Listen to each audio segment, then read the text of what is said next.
स्वागत है स्टूडेंट्स आप सभी का हमारे चैनल पर। तो स्टूडेंट्स हमने ऑलरेडी एक पेपर डाल दिया है। ये दूसरा वायरल पेपर है स्टूडेंट्स, जो आपके ज़िलों में किसी भी ज़िले में आ सकता है स्टूडेंट्स। तो ये भी कर जाइएगा, आपको बिल्कुल सॉल्व करवाया जाएगा स्टेप बाय स्टेप।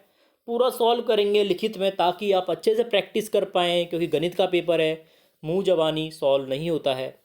तो स्टूडेंट्स बिल्कुल लिखित में अंत तक बने रहिएगा, ताकि आप अच्छे से प्रैक्टिस कर पाएँ और सीख पाएँ और आगे बढ़ पाएँ। तो स्टूडेंट, जैसा कि आपने देखा था, हमने 4 पेपर डाले थे विज्ञान में। उसमें से 80% से ज़्यादा पेपर उन चारों पेपरों में से ही आया था। जिन बच्चों ने चारों पेपर किए थे वह 80% बिल्कुल करेक्ट करके आए होंगे। तो उसी हिसाब से हम गणित के पेपर डालेंगे स्टूडेंट्स, आप बिल्कुल तैयार रहिएगा, आपको पूरे में से पूरे नंबर आ सकते हैं। तो चलिए स्टार्ट करते हैं प्रश्न नंबर 1 से। देखिए, बहुत ही कॉमन प्रश्न है, A/B का योज्य प्रतिलोम क्या होगा। देखिए, योज्य प्रतिलोम किसी भी चीज़ का पूछे तो इसका मतलब क्या होता है कि हमें बराबर में 0 आना चाहिए। तो A/B का ऐसा क्या करोगे आप कि 0 आ जाए। इसमें से माइनस कर देंगे A/B, उत्तर क्या हो जाएगा हमारा माइनस का A/B। 3x बराबर 21 है। x का मान देखिए, 3 बराबर के इधर है और गुना में है, तो बराबर के दूसरी तरफ जाने पर क्या हो जाएगा, भाग में परिवर्तित हो जाएगा। तो 21/3 हो जाता है हमारा 7। अगला देखिए, रेखिक समीकरण में चर की अधिकतम घात क्या होती है। रेखिक समीकरण में चर की अधिकतम घात 1 होती है स्टूडेंट्स, बी उत्तर होगा इसका। अगला देखिए, चतुर्भुज के आमने सामने के बिंदुओं को मिलाने वाली रेखा को क्या कहते हैं। विकर्ण कहते हैं स्टूडेंट्स। चतुर्भुज है, 4 भुजाओं वाला एक बंद आकृति को चतुर्भुज कहा जाता है। यही प्रश्न आ जाता है, चंद 4 भुजाओं वाले बंद आकृति को क्या कहते हैं, चतुर्भुज कहते हैं। तो इसमें आमने सामने वाले बिंदुओं को मिलाने वाली रेखा को विकर्ण कहा जाता है। अगला देखिए, समांतर चतुर्भुज। समांतर चतुर्भुज में सम्मुख भुजाएं होती हैं, बराबर होती हैं स्टूडेंट, सामने सामने वाली भुजाएं। अगला देखिए, निम्न में से पूर्ण वर्ग संख्या नहीं है। पूर्ण वर्ग संख्या देखिए 81 है, 9 गुना 9, 441, 21 गुना 21। इसी प्रकार 2025 हमारा हो जाएगा स्टूडेंट्स,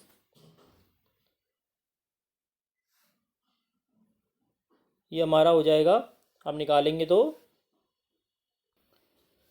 ये हमारा स्टूडेंट 45 का हो जाएगा, ये 21 का, ये 9 का।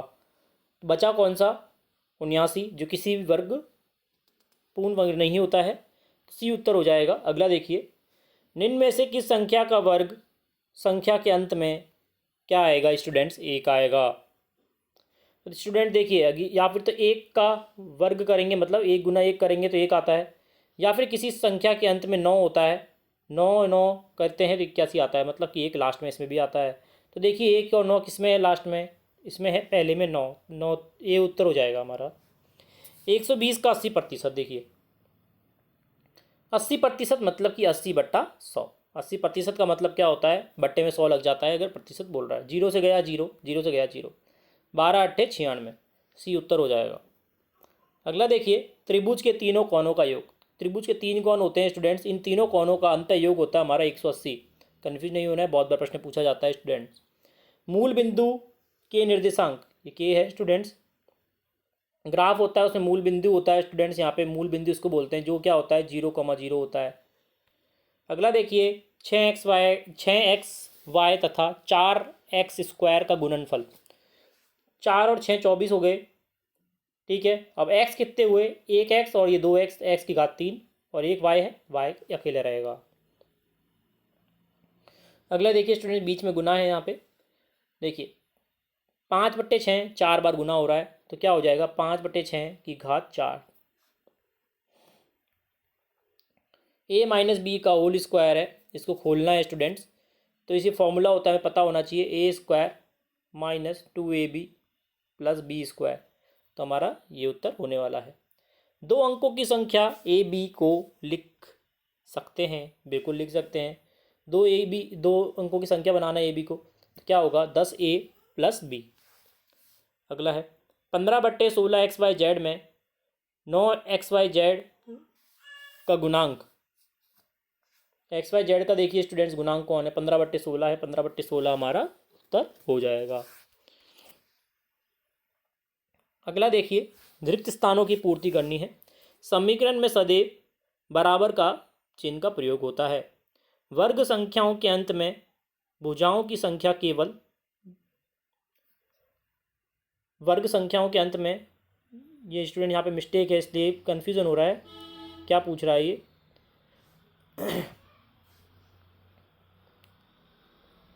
इसलिए हम इसको गोला मार के छोड़ दिए हैं। अगला देखिए, ब्याज का संयोजन खालिस्तान होने पर ब्याज की दर आधी हो जाती है।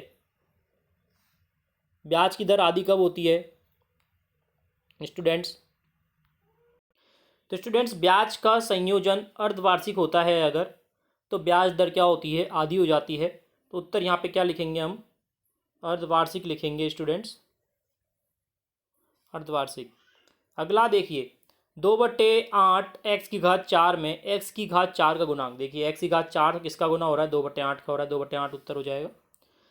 किसी संख्या की इकाई का अंक 0 है तो संख्या किससे विभाजित होगी।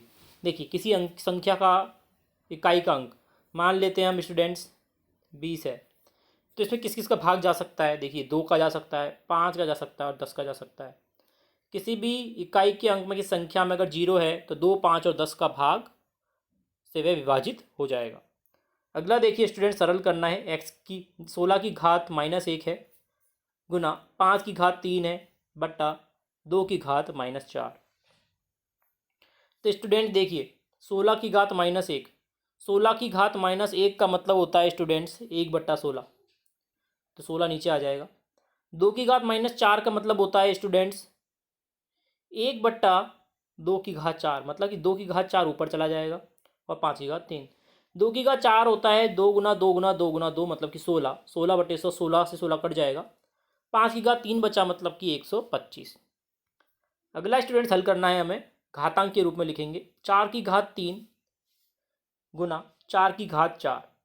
जब स्टूडेंट्स संख्या एक जैसी होती है और गुना हो रही होती हैं तो घातांक जो घात होती हैं वह जुड़ जाती हैं। तो क्या हो जाएंगे, 4 की घात 7, 4 और 3 7। अब देखिए भाग क्या है, 4 की घात 3। संख्या फिर सेम है, संख्या बराबर होती है तो घातांक माइनस हो जाते हैं। 7 - 3 मतलब कि 4 की घात 4 उत्तर आ जाएगा हमारा स्टूडेंट्स। देखिए 4 की घात 4 आ जाएगा उत्तर। अगला देखिए, 5/6 x plus 7/6 x plus 1/6 x का योगफल ज्ञात करना है। लसापा लेंगे, लसापा आएगा 6। तो students 5x plus 7x plus x बराबर कितना हो गया, 13x/6। इसका मतलब हमारा उत्तर क्या होने वाला है, 13x/6। अगला देखिए, 1/4 को प्रतिशत के रूप में परिवर्तित करना है, मतलब कि 1/4 को 100 से गुना कर दीजिए। किसी भी संख्या का प्रतिशत निकालना है 100 से गुना कर दीजिए स्टूडेंट्स। 4 से कटेगा 100 25 बार, तो 25% उत्तर आ जाएगा। या फिर सिंपल यूँ भी पूछ लेता है कि 25% को आप संख्या के रूप में लिखिए, तो क्या हो जाएगा, 25% का मतलब होता है 25/100, मतलब कि 1/4। देखिए 1/4 आ गया। 1/4 को प्रतिशत में बदलेंगे 25, 25 को प्रतिशत को संख्या में बदलेंगे 1/4। 8000 का घनमूल अभाज्य गुणनखंड विधि द्वारा ज्ञात कीजिए। तो स्टूडेंट देखिए बिल्कुल सिंपल है, अभाज्य गुणनखंड विधि का हमें क्या निकालना है स्टूडेंट्स, घनमूल ज्ञात करना है। देखिए घनमूल 8000 लिखेंगे, फिर सबसे छोटी संख्या से भाग लगाएंगे जिसका जा रहा हो इसमें, और जब तक लगाएंगे स्टूडेंट की जब तक कि 1 ना आ जाए। पहले 2 का लगाया जब तक कि 2 का गया, फिर 125 आ गया स्टूडेंट्स यहाँ पे हमारा, 2 का नहीं जाएगा तो 125 में जाता है 5 का, 5 का लगाया, फिर 5 का लगाया, फिर 5 का लगाया, जब तक कि 1 ना आ जाए। अब हमें निकालना है स्टूडेंट्स घनमूल। इन सभी संख्याओं को हम एक तरफ लिख देंगे गुना करते हुए, क्योंकि गुना किया है ये। तो स्टूडेंट देखिए 2 गुना 2 गुना 2, फिर 2 गुना 2 गुना 2, 5 गुना 5 गुना 5। तो हम घनमूल में क्या होता है स्टूडेंट्स, 3 3 के जोड़े बनते हैं। एक जोड़ा हो गया, 2 जोड़े, 3 जोड़े। इन तीनों जोड़ों में से एक एक संख्या को बाहर निकाल लेंगे। इसमें से एक संख्या बाहर, इसमें से एक संख्या बाहर, इसमें से एक संख्या बाहर। तो 2 गुना 2 गुना 5 कितना आ गया, 20। मतलब कि 8000 किसका घनमूल है, 20 का घनमूल है। 20 गुना 20 गुना 20 करोगे तो 8000 आएगा। अगला देखिए स्टूडेंट्स, 42 का वर्ग ज्ञात करना है। तो स्टूडेंट आइए करते हैं 42 का वर्ग ज्ञात। 42 का वर्ग मतलब 42 गुना 42 कितना आ जाएगा 1764। अगला है आयत की परिभाषा दीजिए। आयत क्या होता है स्टूडेंट्स? ऐसा चतुर्भुज होता है जिसके अंत्य कोण समकोण होते हैं और आमने सामने की भुजाएं समांतर होती हैं। जैसे कि ये है, ये तो समकोण है सारे और इसके आमने सामने की भुजाएं बराबर है। अगला प्रश्न देखेंगे स्टूडेंट्स अगला प्रश्न है, एक समबहुभुज की प्रत्येक आंतरिक कोण की माप को ज्ञात करना है जिसकी भुजाएं 5 हो। आइए देखते हैं। आंतरिक कोण बराबर फॉर्मूला होता है स्टूडेंट्स, आंतरिक कोण बराबर होता है बाह्य कोण माइनस 180 डिग्री। तो बाह्य कोण क्या होता है स्टूडेंट? 360/n होता है। हमें n मतलब कि भुजाएं कितनी रखिए 5, तो 72 आ जाएगा स्टूडेंट्स। तो बाह्य कोण आंतरिक कोण निकालना है, 180 में से 72 गए, 108 हमारा आंतरिक कोण उत्तर आ जाएगा। अगला देखिए स्टूडेंट्स प्रश्न नंबर 11, 2x-3 बराबर है x प्लस 2। हल करना है स्टूडेंट्स। x वाली संख्याएं एक तरफ ले लेंगे और जो नॉर्मल या सिंपल संख्या है उनको एक तरफ, मतलब कि चर वाली एक तरफ, अचर वाली एक तरफ। तो 2x, ये x इधर जाएगा तो माइनस का हो जाएगा, बराबर में 2 है, 3 माइनस का इधर जाएगा प्लस का हो जाएगा। क्या हुआ स्टूडेंट? 2x में से x गए तो क्या बचेगा हमारा? x बचेगा। x बराबर क्या आ जाएगा? 5। अगला देखिए, ये स्टूडेंट्स अधूरा प्रश्न है इसलिए हमने छोड़ दिया है बार बार। अगला देखिए, ऐसी 5 परिमेय संख्याएं लिखिए जो 2 से छोटी हैं। तो 2 से छोटी 5 परिमेय संख्याएं लिखनी है स्टूडेंट्स। बहुत सारी है, आप कुछ भी लिख सकते हैं। 1, -1, -2, -3, -4। ये ऊपर वाला सवाल स्टूडेंट्स मैंने गुना कराया है सिर्फ, तो हमारा माइनस का 1/5 आ रहा है। आप गुना कर सकते हैं क्योंकि कुछ लिखा हुआ नहीं है क्या करना है स्टूडेंट्स इसका, या फिर कैसा लिखा हुआ है यहाँ पे हल करें, तो हल करने लिखा हुआ होगा तो सब तीनों को गुना कर दीजिए। मतलब कि 3 से 6 कटेगा, 4 से 16 कटेगा 4 बार, ये 2 बार कटा, गुना करके लिखेंगे तो स्टूडेंट्स हमारा आने वाला है माइनस का 1/5। और 5 परिमेय संख्या है 2 से छोटी, आप माइनस की कोई भी संख्या लिख सकते हैं, 2 से छोटी होगी ऑब्वियसली। अगला देखिए, ये स्टूडेंट 14वां सवाल छोड़ देते हैं क्योंकि इसमें भी कुछ लिखा हुआ समझ में नहीं आ रहा है। अगला देखिए, 8x-3/3x बराबर 2। इसको भी हमने हल किया है, कुछ लिखा हुआ नहीं है फिर भी, तो चलिए देखते हैं। देखिए ये ऊपर गुना होगा, 3x क्या हो जाएगा? 6x हो जाएगा। तो 8x-3 बराबर 6x। एक्स वाली संख्या एक तरफ ले लेंगे तो 8x में 6x गया तो 2x बचा, बराबर 3। x बराबर क्या आ जाएगा? 3/2।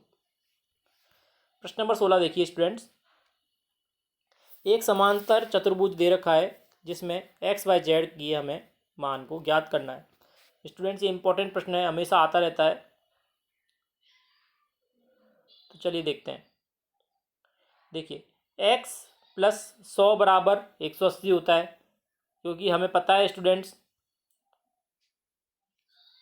ये हमारी पैरेलल समांतर रेखाएं हैं, समांतर चतुर्भुज है, तो एक ही पृष्ठ पे होते हैं, उनका मान कितना होता है? दोनों का मान 180 के बराबर होता है।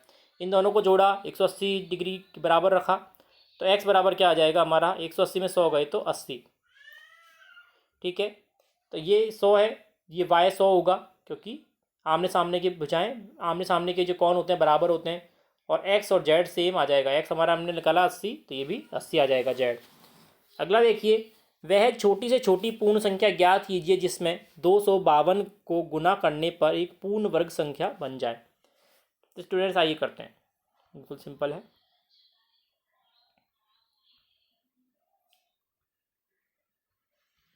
देखिए 252 में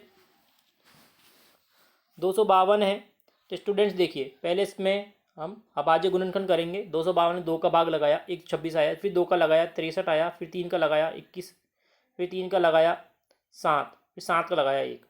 तो स्टूडेंट्स हमें पता है पूर्ण वर्ग संख्या जब बनती है तब ये सभी पेयर्स जो होते हैं 2 गुना 2, 3 गुना 3, तो इसी प्रकार ये 7 गुना 7 होता अगर ये, तो ये क्या होता है स्टूडेंट्स? पूर्ण वर्ग संख्या बन सकती थी। तो इसमें से एक निकालते हैं, इसमें से एक निकालते हैं, इसमें से एक निकालते हैं।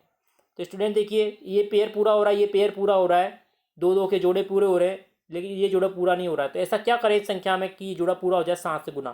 तो 252 को अगर हम 7 से गुना करेंगे तो पूर्ण वर्ग संख्या बन जाएगी। तो स्टूडेंट 17 हो गया है। 18 देखते हैं। अभाज्य गुणनखंड विधि द्वारा 252 का घनमूल ज्ञात करना है।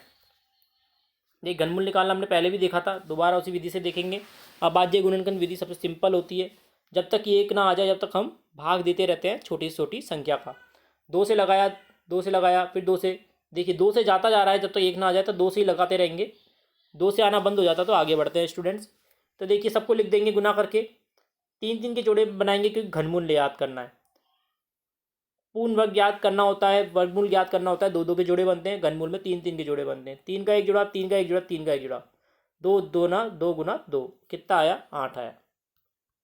प्रश्न नंबर 19 देखिए स्टूडेंट्स, ए और बी हमें ज्ञात करना है। तो यहाँ पे 2 आ रहा है, यहाँ पे 5 है, तो यहाँ पे 2 कैसे आएगा, तो 12 आया होगा स्टूडेंट्स जब 2 आएगा। यहाँ पे 7 है ए की जगह, 7 और 5 12, हासिल लगी है। 4 और 2 6, तो ए हमारा 7 है, बी हमारा 6 है। बिल्कुल सिंपल स्टूडेंट्स, बिल्कुल आसानी से देखिए। अगला देखिए, एक स्कूटर है जो कि 42,000 रुपये में ख़रीदा गया। 8% वार्षिक दर से इसके मूल्य का अवमूल्यन हो गया। मतलब कि 8% वार्षिक दर से इसका डेप्रिशिएशन, मतलब कि इसके पैसे कम होते गए हर साल। तो 1 वर्ष बाद स्कूटर का मूल्य ज्ञात करना है। मतलब कि हम 42,000 का 8% निकालेंगे, उसको 42,000 में से घटा देंगे, तो 1 वर्ष के बाद का मूल्य हमें ज्ञात हो जाएगा। देखिए तो स्टूडेंट्स, क्रय मूल्य दे रखा है 42,000, हानि हो रही है 8% वार्षिक। तो अगर 100 रुपये होते तो 92 रुपये हो जाते। तो इसी प्रकार 1 रुपये मतलब 92/100। तो 42,000 का क्या हो जाएगा, 42/100 गुना 42,000, 92/100 गुना 42,000। 0 0 कट जाएंगे, क्या बचेगा हमारा, 38,640 उत्तर आ जाएगा। तो 1 वर्ष बाद स्कूटर की कीमत क्या हो जाएगी, 38,640। अगला है स्टूडेंट्स, राहुल और हारून की वर्तमान आयु का अनुपात दे रखा है 5:7। 4 वर्ष बाद उनकी आयु दे 56 वर्ष हो जाएगी। तो वर्तमान आयु ज्ञात करेंगे स्टूडेंट्स। बिल्कुल सिंपल है स्टूडेंट्स।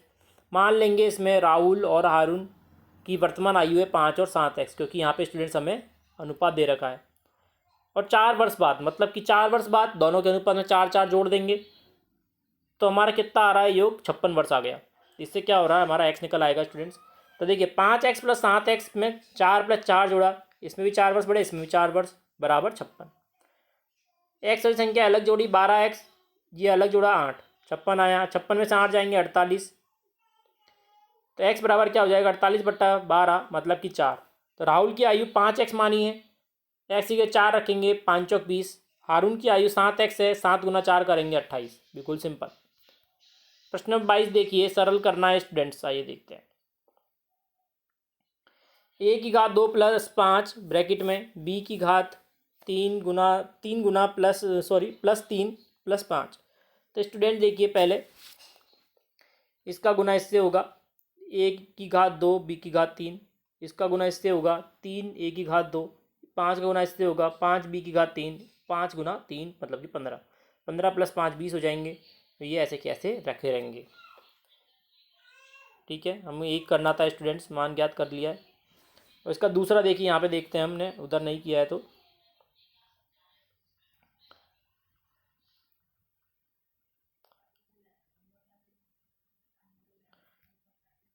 देखिए ये स्टूडेंट समझ में नहीं आ रहा है, इसलिए यहाँ पे छोड़ दिया है हमने। अगला देखिए, मान ज्ञात करना है। 1/3 की घात -1 है, माइनस 1/4 की घात -1। तो स्टूडेंट देखिए 1/3 की घात -1 का मतलब होता है 3 की घात 1, और 1/4 माइनस की घात 1 है, मतलब कि 4। 3 में 4 गए, ये माइनस का 1 उत्तर आ जाएगा। इसी प्रकार देखिए -4 की घात 5 भाग -4 की घात 8। तो स्टूडेंट देखिए -4 की घात 5 भाग -4 की घात 8। तो स्टूडेंट देखिए संख्या समान है, 4 -4 संख्या समान है, तो घातें क्या हो जाएंगी, माइनस की हो जाएंगी। तो स्टूडेंट माइनस की हो जाएंगी, तो -4 की घात क्या हो जाएगी, -3। मतलब कि 1 भाग -4 भाग 4 की घात 3, मतलब कि 1/-64। क्योंकि 4 करने पर 64 आता है। प्रश्न नंबर 24 देखिए, अंतिम प्रश्न है स्टूडेंट्स। आशा करता हूँ आपको अभी तक समझ में आया होगा। फिर भी कोई दिक्कत आ रही हो तो आप कमेंट के माध्यम से पूछ सकते हैं, हम आगे भी पेपर सॉल्व करेंगे बिल्कुल डिटेल में आपको समझाते हुए। देखिए, उपयुक्त पैमाने का उपयोग करते हुए निम्नलिखित तालिकाओं में दी गई राशियों का आलेख बनाना है स्टूडेंट्स। जमा धन पर वार्षिक ब्याज, जमा धन दे रखा है एक तरफ, साधारण ब्याज दे रखा है, तो हमें इसका क्या बनाना है स्टूडेंट, आलेख बनाना है। तो आइए देखिए आलेख कैसे बनता है। देखिए, ये वाई अक्ष होता है, ये एक्स अक्ष होता है, ठीक है। इसको एक्स लिखते हैं, इसको वाई लिखते हैं। तो स्टूडेंट देखिए, जो साधारण ब्याज है उसको वाई में लिखेंगे 80, 160, 240, 320, 400, 480। जमा धन 1000 कितना था स्टूडेंट्स, 80 था, आलेख बना लिया। 2000 पे से 160 था, आलेख बनाया। 3000 कहाँ तक था, 240 था, 240 तक गए, आलेख बनाया। 4000 320 था, 5400 था, आलेख बना दिया। बिल्कुल सिंपल है स्टूडेंट जमा धन। तो स्टूडेंट ये था हमारा पूरा पेपर जो हमने बिल्कुल आपको डिटेल में सॉल्व करवाया है। फिर भी कोई दिक्कत आती है कमेंट के माध्यम से पूछ सकते हैं। लाइक करें, शेयर करें, सब्सक्राइब करें। अंत तक बने रहने के लिए धन्यवाद। आपका दिन शुभ हो।